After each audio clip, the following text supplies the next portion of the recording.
Welcome today to another episode of the P.E.A.R podcast, where our goal is to share stories of women who have pivoted, explored opportunities, adapted to circumstances, and repositioned themselves for success, no matter what life or business has put in their path. And over the last few months, we have interviewed quite a few women who have fit this so well, and it's been so interesting. And today I have with me Karrie Pittman, and she is the owner of Karrie Bell's Design, a branding and creative strategy studio, and she is located in Colorado. And Karrie helps small and mid-sized businesses build clear, consistent brands and helps them to stand out in competitive markets, which I think this is something we all need, and make sure that this supports their long-term growth. So welcome, Karrie. I am just really excited to have you with me today, and share your story with the women who are listening. Well, thank you so much for having me on. I am excited to be here. Yes, and Karrie and I met through a networking group. We've never physically met Nope. yet. We've all of our connection has been virtual, so this is kind of cool. Yeah. Um, what I like to do when I start out these recordings is to kind of go back, because I think a lot of us think that we're going to do one thing in life and then we end up doing another. Has that been the situation for you? Or have you always had your head into branding and strategy? It is very interesting. I never in a million years would have thought when I was a kid that I would land here. I was very much raised, my grandfather owned a small business. So when I was really young, it was a family business. This is just what we're all going to do. As I got older, I wanted to be a writer. I wanted to write novels and it was definitely told through junior high and high school, yeah, unless you're one of the lucky few, that's probably not a good career for you. I had explored, oh, what would it be like to be a veterinarian? And so all the different career ideas. And I would say, especially through high school, it was just you find a job, you find a good job, you keep the job, you retire from the job, and you devote your entire life to saying, in this box, you don't rock the boat, you take the promotions, you stay in this bubble. Because I think, especially with women who are middle-aged, that's what we were taught. If you Mhm. could find a good job and hold on to that job, then you would retire and everything would be fine. And everything changed, especially in the early 2000s when workforces were getting cut and things like that, where I think it dawned on all of us, oh, wait a second. I don't know if this is realistic anymore. I don't think that you get to work for the same company for 55 years and you get the golden watch and off you go into retirement. Yeah, and I think things changed like that because it's interesting. I remember talking about, what is it that you want to do? Where do you want to be? And that was the thought process. You stay in this for the long term. And they were saying that you could have 3 to 5 career changes. And the opportunity today for having more than that, I think, is just it's nice to have the opportunities, but it's also then challenging to find where you fit within those opportunities. And the understanding that not everything should have a yes behind it. Sometimes you have to say no to an opportunity in order for a better one to come into its place. Oh, absolutely. Yeah. So what did you start with? Because you're obviously not a veterinarian. No, I'm not a veterinarian. Let's see. My first big girl job is I was a waitress and a bartender. So I did that for a couple of years. And then I worked for a large corporation that had local offices here in Colorado. I was an office manager. So that was it. That was the dream job. Keep your mouth shut. This is what you're going to do. You're going to do this until you retire. So by the time they started doing major layoffs, I was the office manager for 2 locations in Colorado Springs, a location in Pueblo, and a location out in Grand Junction. And They were bought out by a large international company, so lots of mergers and acquisitions, and all of a sudden, key people were being laid off. And I just watched it happen over and over and over. And I thought, I'm going to lose my job. I'm going to lose my job. I know I'm going to lose my job. Huge, enormous blessing in disguise, but it was one of the scariest experiences I've ever gone through. And I had been with the company for almost 16 years. Oh, wow.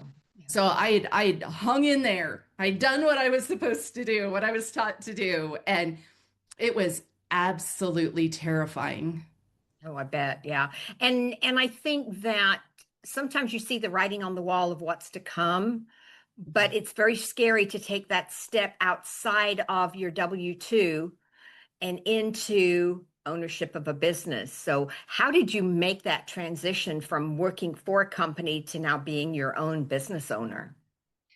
So after all of the layoffs and things, I ate a lot of ice cream and cried and had a little bit of a existential crisis trying to figure out like what am I going to do? And I actually decided to go back to school at that time. I did not go to college right out of high school. So I went back and I sat down with a guidance counselor and they said, what are your hobbies? What do you like to do? I had made the Oprah list. What are the things you enjoy and how can you turn them into a career? And I love to paint things. I love to draw. I love very creative.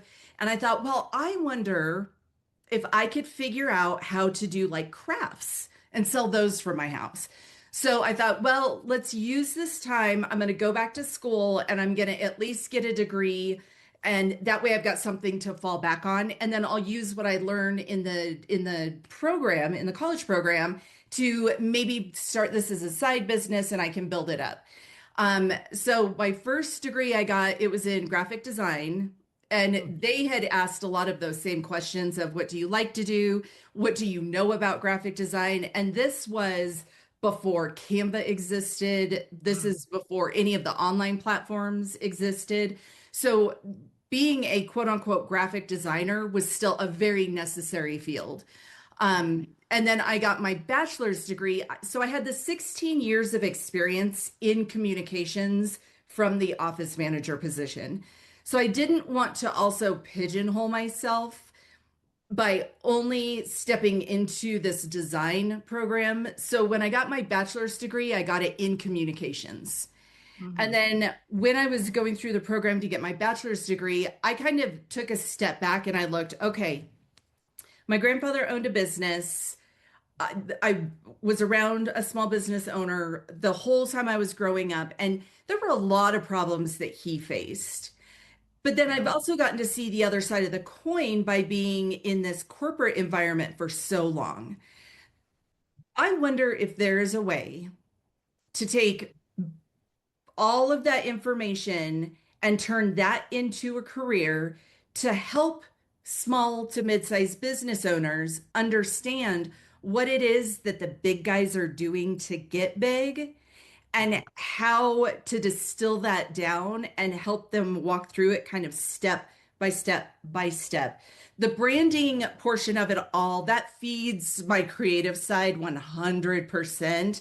But the understanding of communication styles, of identifying target markets and how to reach those different demographics, and how you are building a personality for your business that is separate from just you. It created a really unique opportunity to mush a lot of things that I learned through experience and then start sharing that with people who are fantastic car detailers, but they don't know anything about building a brand and communication styles. Yeah, and I think, and one of the things in the questions that you answered, you said that you spent some time defining what it was that you wanted to do, who you wanted to serve, what problems you solved best, and Mhm. how you wanted to show up in the marketplace. And I think sometimes when people, and it doesn't matter whether they're, women owned or not, but businesses get started and they don't really dig into this of, how do you want to show up in the marketplace? So can you Yeah. go into a little bit more detail around that? It's a little bit of a disservice because when you jump on Google and say, I want to start a business, you get this answer back, you need a logo, and it stops. It forgets about all of the other things that need to be in place to really build that brand. A lot of people have the misconception that the logo equals the brand. Hmm. And the logo is an asset of your brand, but your actual brand of your business is very intangible. It is the way that the consumer feels when they interact with you. It's that whole experience. It's how the phone is answered all the way through to what is the invoicing system like, to what do the if you've got people who are going to someone's house to do a service on their roof, how do they show up? How do they look? How do they sound? And it's all of these different things that actually put together build your brand. And then your logo is just that visual aspect of it. So it is the hardest thing ever to look internally into your business and define those things. But I figured if I haven't done this, that there's absolutely no way I can ask my clients to do this. But it's so much fun to do it, but it is a lot of hard work to figure out step by step this. And not every business owner is going to step into the whole brand experience right out of the gate. And Right. that wouldn't make any sense either. You have to get the business up and going. And there's always ways that you can go back and fit things in as the business continues to grow. And I think that's a huge misconception as well, is it doesn't all have to be in place for you to flip that open sign open. Yeah. No business was. It was never perfect before they started. So it sounds like when your clients come to you, they come to you at different stages within the business process. And then you pick them up from where they are and help them to get to whatever the next level is for them or where they want to go. So one of the other things that you said in here that sometimes business owners have the temptation of saying yes to everything. Have you ever experienced where a client has come to you and you're like, I don't think this is a good fit. Absolutely. Absolutely. Personalities don't mesh. The stylistically, if you're asking me to do a design for you, it may be outside the scope of what I can do. And I, so when I was in school, one of the biggest things that they pushed was you have to meet people in the same field as you. They're not your competition.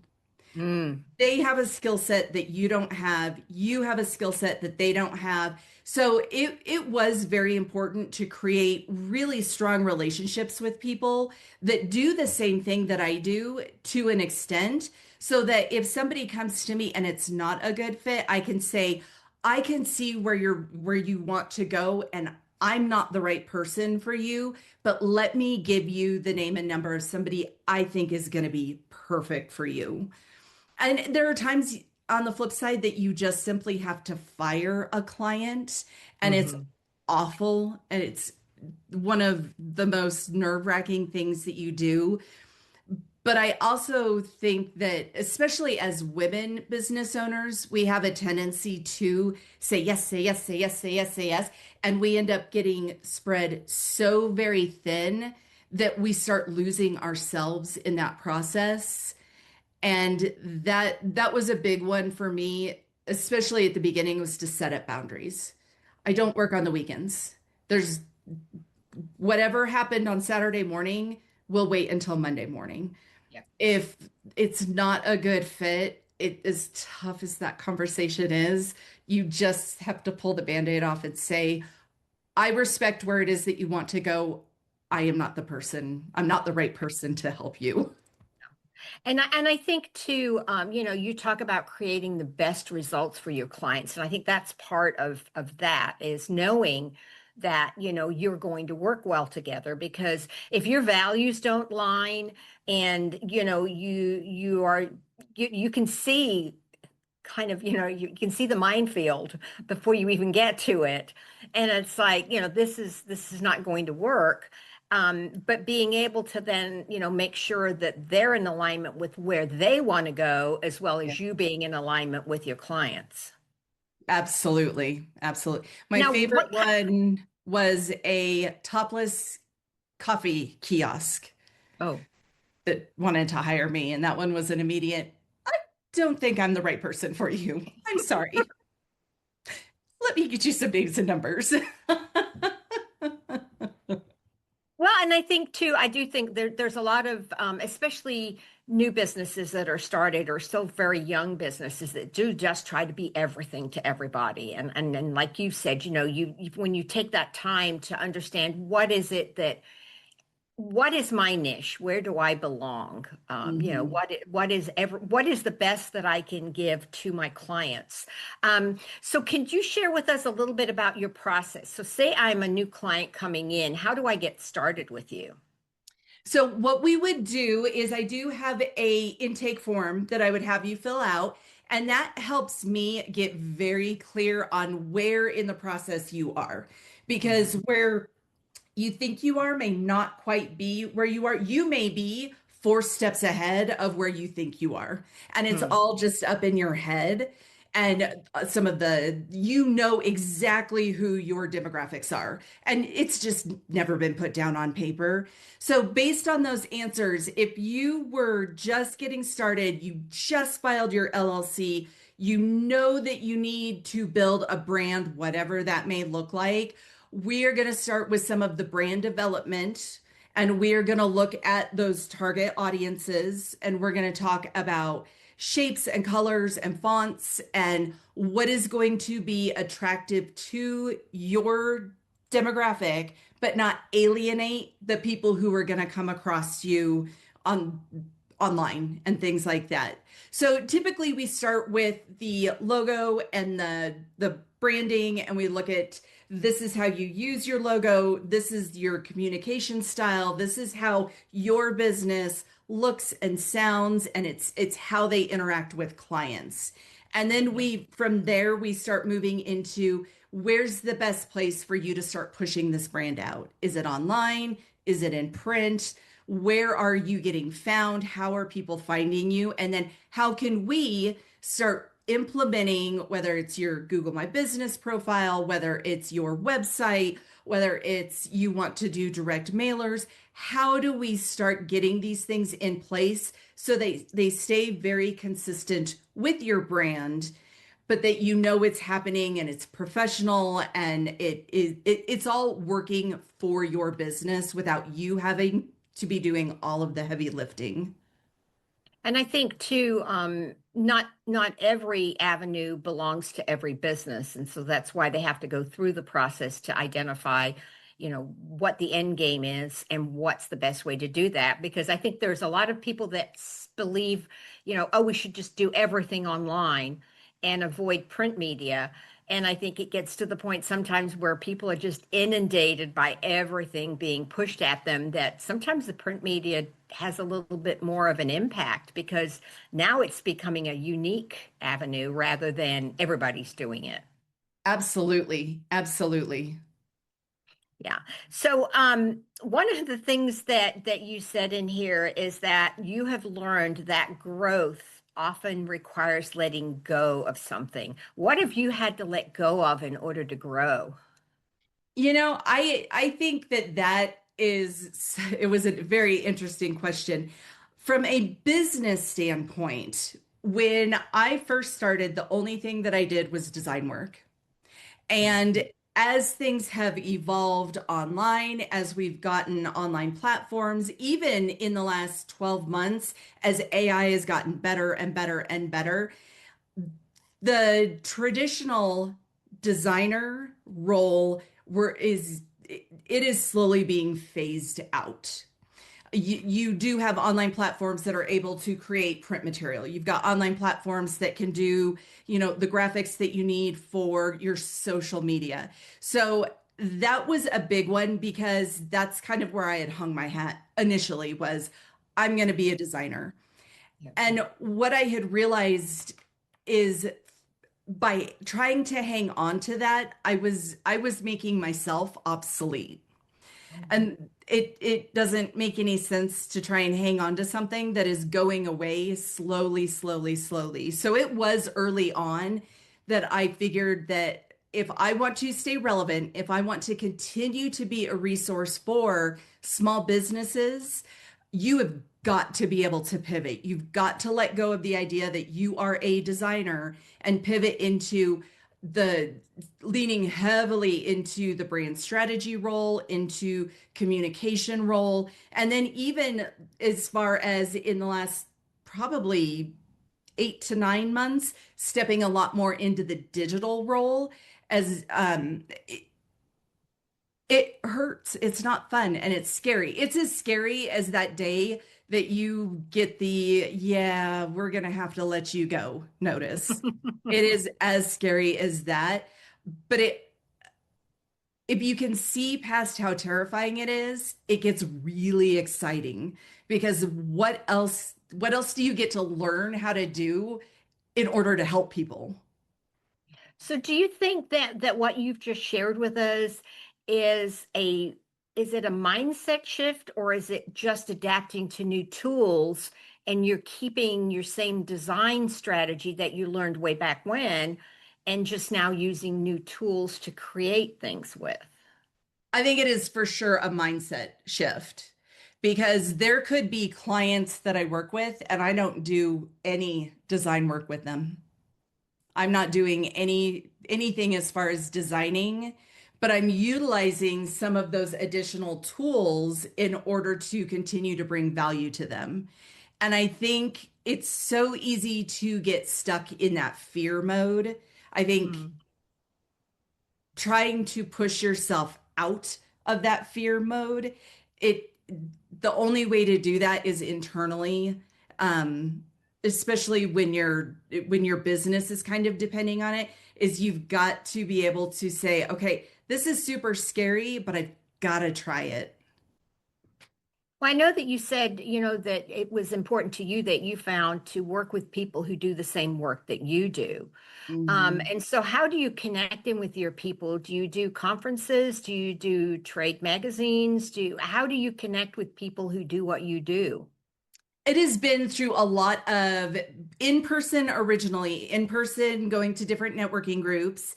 And then from one networking group, it was the invitation to, oh, have you heard about, this group? And we meet online and they're all over the United States. So it has primarily been through human to human connection. And I think that usually is, it's a good way to do it because I talked to people before about networking. It's not just about exchanging business cards. It's getting to know who they are, what they do. And that's when you find out, does this person complement what I do? And so you find ways to collaborate as you move forward. And there again, I think that's a mindset shift too, because moving from, we're competition because we're in the same field to how can we collaborate and how do we bring both of us up? Yes. That I think that is a huge mindset shift. So if there are women who have businesses that they're sitting in right now, and they're sitting in a space where they would like to grow, but like you said, sometimes you have to let go of something that's uncomfortable before you step forward. Would you have any insight to give them on from your experience on how to do this other than we need to do it? That is a very difficult question. I would say what I would challenge if there is a woman and she's feeling very stuck and she knows she needs to let go of something, but she is scared to let go of something, would be to grab a piece of paper and start making like the mind maps that we all made in junior high.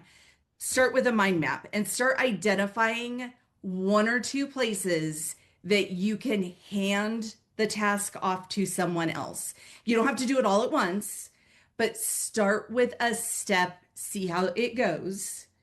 And if those results are good, then you move to the next one. If not, stay focused. Okay, I know I've got to offboard this somehow.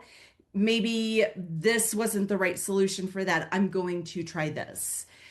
But identifying visually the things that you can, your business is not going to come to a screeching halt if you have someone else handle this responsibility.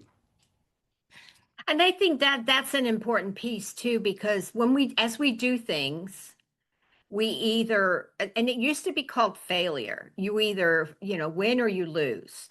And I Um, think it's more now of you've either got it right or you've learned something and you just make whatever it is. And usually it's a small shift. It doesn't always have to be a huge shift yeah. and make that shift. And so now you know what not to do. So let's not do that again. Let's do something different.